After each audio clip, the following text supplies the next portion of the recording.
akanga arwara nenhomba yemari, akanga arwara nenhomba yemari, akanga arwara nenhomba yemari, akanga arwara nenhomba yemari, akanga arwara mukati memusha, akanga arwara mukati memusha, nyarara kuchema mukati wangu, nyarara kuchema mukati wangu, nyarara kuchema mai boy, nyarara kuchema mai boy, nyarara kuchema mai tombana, nyarara kuchema mai tombana, chirega kuchemera mari chete, chirega kuchemera mari chete, akanga arwara nenhomba yemari, akanga arwara nenhomba yemari, endai zvenyama ive vanhu, endai zvenyama ive vanhu, handina makwati mukati wangu, handina makwati mukati wangu, handina makwati ndongori nerudo, handina makwati ndongori nerudo, handina mari ndongori nerudo, handina mari ndongori nerudo, akanga arwara nenhomba yemari, akanga arwara nenhomba yemari, akanga arwara nenhomba yemari, akanga arwara nenhomba yemari, endai zvenyama ive vanhu, endai zvenyama ive vanhu, amwe mungawana zere nemari, amwe mungawana zere nemari, amwe mungawana nemandege, amwe mungawana nemandege,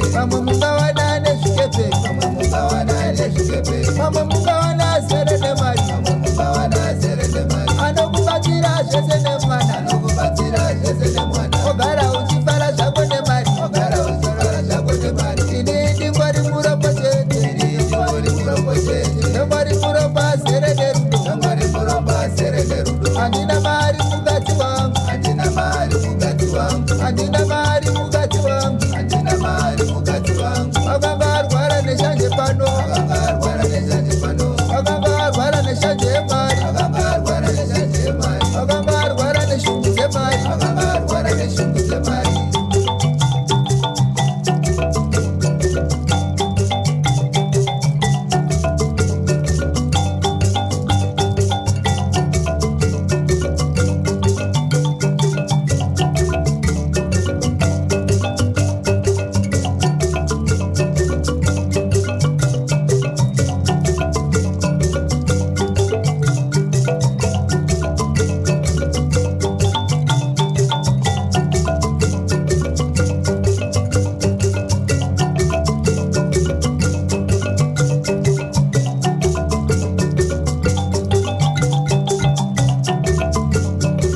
Endai zvenyama ive vanhu, endai zvenyama ive vanhu, handina mari mai boy, handina mari mai boy, ndongori nembira zvese nekute, ndongori nembira zvese nekute, ndongori nembira zvese nekute, ndongori nembira zvese nekute, famba zvakanaka mukati wangu, famba zvakanaka mukati wangu, amwe ndingawana ngandidewo, amwe ndingawana ngandidewo, amwe ndingawana ngandiyemure, amwe ndingawana ngandiyemure, angangondidawo nembira dzangu, angangondidawo nembira dzangu.